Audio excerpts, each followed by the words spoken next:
Hey guys, and welcome back to yet another episode. On today's show, we are going to be talking about a PlayStation 2 game released by Capcom back in the year 2001.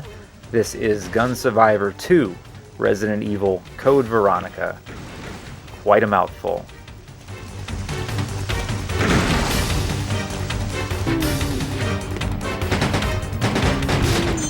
This one originally came out for arcades, but then was later ported to PlayStation 2 with added GunCon 2 support. So you guys know me, I'm all for authenticity, so that's how we're set up for this particular review.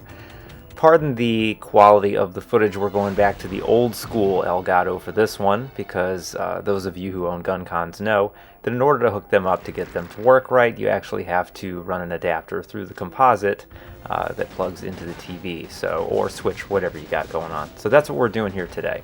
So we will be playing through the game with the GunCon, and yeah, here we go.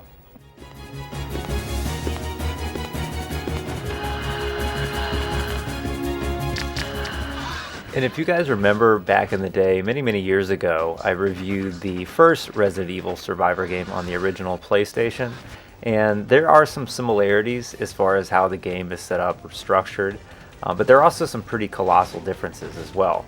So the one thing that is sort of similar to the first Survivor game is that it isn't on rails.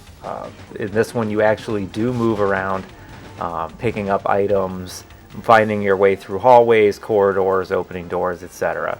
So you do have some freedom of movement, but at the same time, when using the gun, that gets pretty awkward because you're stuck using the D-pad on the back of the gun.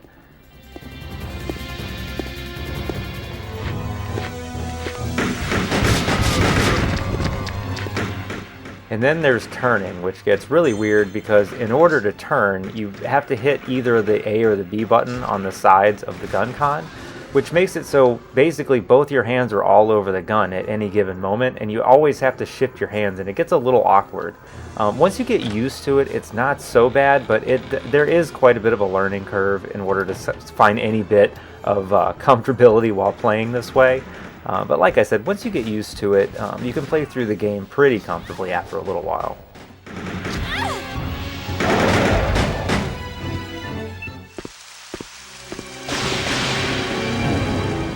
As far as story goes, there's really nothing too major to talk about here. Pretty cookie cutter stuff. The game stars Claire and of course Steve. The storyline here is that Claire is still searching for Chris. Her and Steve are stuck on an island. They join forces and are working to try and get off the island. Obviously there's a lot of crazy shit going on in the meantime, and that is what they're having to deal with.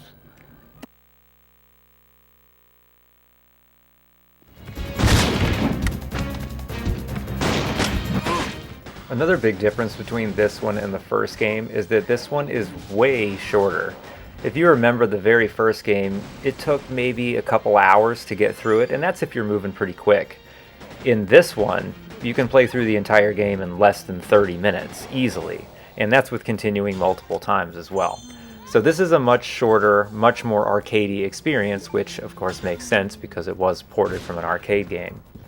There are 5 total stages to play through in the arcade mode, each one having you start and pick up a key, head your way down to the exit and or boss before the timer at the top of the screen eventually runs out. When it does, then you're going to have to deal with Nemesis from Resident Evil 3, who will chase you through the stage until you do get to the end, or he ends up getting a hold of you.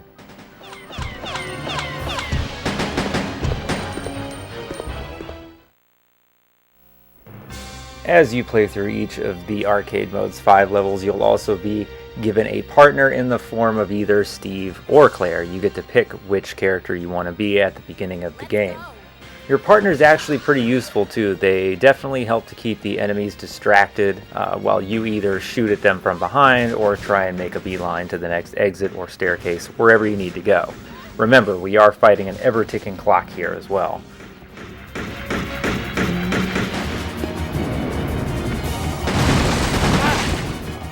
You'll pick up items along the way too as you're going through each of the 5 levels, and those consist of weapon upgrades. You can get things like grenade launchers, assault rifles, magnums, which are super awesome by the way. That's the absolute best gun to use on a boss.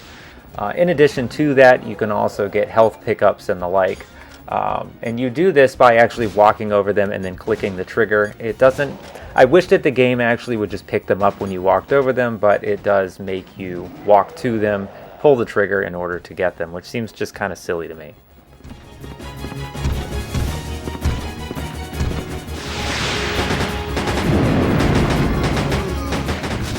So there may not be a whole lot to arcade mode, but it is kind of fun to play through, even in just, the 30 minutes that it'll take you to go from start to finish. Once you get tired of that, though, the game does offer a couple of other ways to occupy your time while you play. One of those being dungeon mode, which I actually find pretty fun.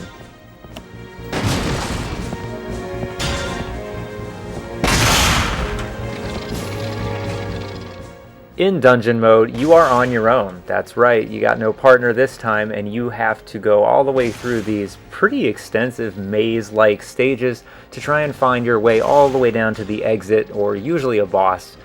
Doing this is really cool. You'll find all sorts of different items, currency pickups that can add to your score and give you a better grade at the end of the mission.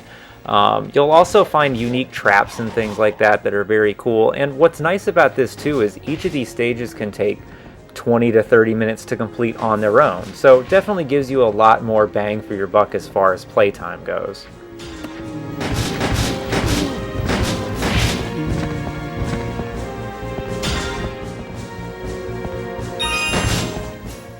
There are also several of these dungeon stages to unlock as you complete each one, so you can go back and kind of take different paths and things like that too, which is also pretty neat. In addition to that, I like how in the dungeons you can find safe rooms with that calming music in it to kind of let you take a break here and there from all the exploring and killing zombies and monsters and stuff.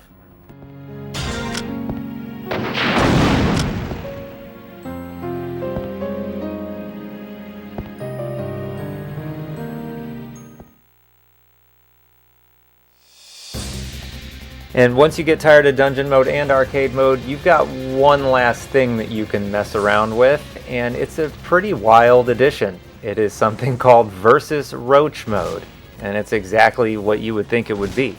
You are locked in a room with a ton of roaches all over the walls, the floors, and the ceiling, and all you have to do is shoot and kill all of them.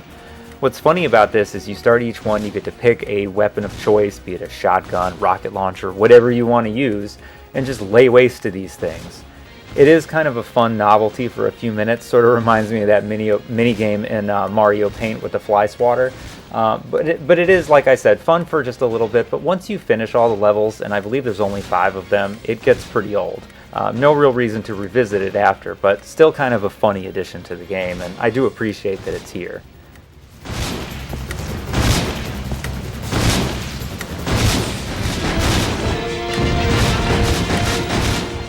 Okay, let's go ahead and get this out of the way. No, this is not a great looking game whatsoever, really.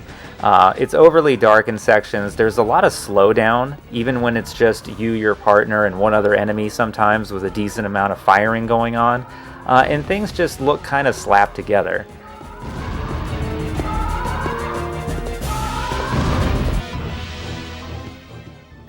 Some of the monsters look good, as do a couple of the bosses, really, but there aren't a whole lot to choose from, again, being that the game is only 5 stages long in the arcade mode.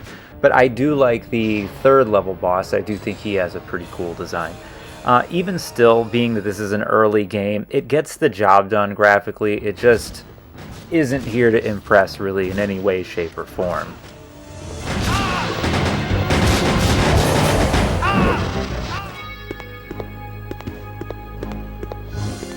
The sound is okay. Like I said, it's also very arcadey. One thing I think was kind of funny about this game too is that you'll notice that whenever there's cutscenes and the characters are talking to each other, there's no voice acting whatsoever. It's just subtitles and they're moving their mouths and nothing coming out. I'm not sure why it was done that way, but it just is. But anyway, there are some good music tracks here and there, but all of it's pretty repetitive. None of it's ultra memorable or anything, but it works for what it's supposed to do. All personnel evacuate immediately.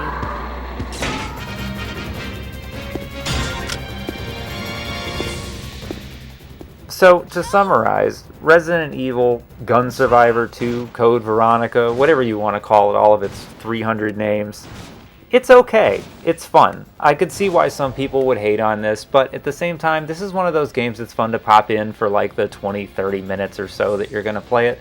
And for that amount of time, you're going to have fun if you can get over the kind of awkward controls. Now granted, you can use a regular controller to play this. You're not forced to use the gun con, but I figured for this, if it's in the game, let's use it, right? I've got the gun con, I've got the game, let's see how it works. Even using the gun con, it is playable. I managed to get all the way through arcade mode several times. I played through the dungeon mode, the Roach mode, all of it, and it was completely doable once I kind of got used to how I had to move around, especially using the side buttons. But all in all, I enjoy Gun Survivor 2, like I said, about as much as the first one. It's still a fun playthrough, and I would recommend it since it's always been pretty cheap to get. Now keep in mind this did come out in Japan and Europe only, this wasn't ever released in the US, but even still you can get a Japanese copy of the game for under $20 easily these days.